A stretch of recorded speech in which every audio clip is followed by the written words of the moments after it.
Today is July 5th and we are here in Zurich, and we wanted to make a video statement in front of the Chinese consulate in Zurich in order to commemorate the Urumqi massacre that happened in 2009 in East Turkestan.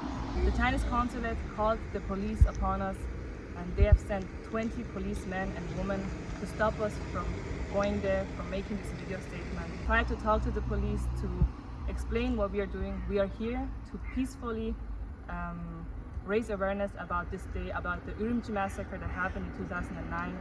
And we are not here to do any harm.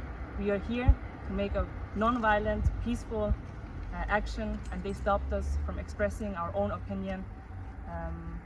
In a country like Switzerland, where human rights and freedom of expression should be guaranteed, we were stopped. We are here to show our solidarity with the Uyghur people and to tell the Chinese government that we have not forgotten about the bloodshed and the gross human rights violations that they have caused on that day. On July 5th, 2009, several thousand Uyghurs peacefully protested in the city of Urumqi. They expressed their anger at the Chinese government's handling of the Shaoguan incident, in which several Uyghurs were killed by a mob of Chinese factory workers.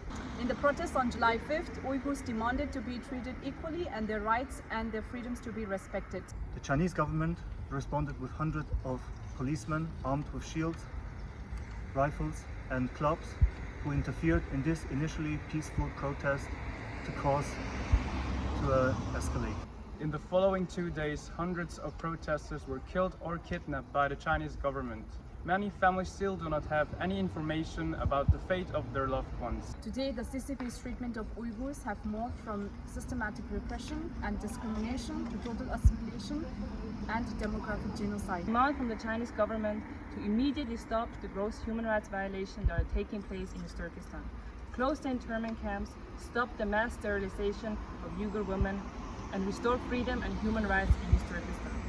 This incident today has proven that China does not only repress the people in East Turkestan, in Tibet, in Hong Kong, in China itself, in southern Mongolia, but also the people who are living here in a country like Switzerland. Free East Turkestan. Free Tibet! Free Southern Mongolia. Free Hong Kong! Free China! Let's stand together to end the oppressive regime of the Chinese Communist Party.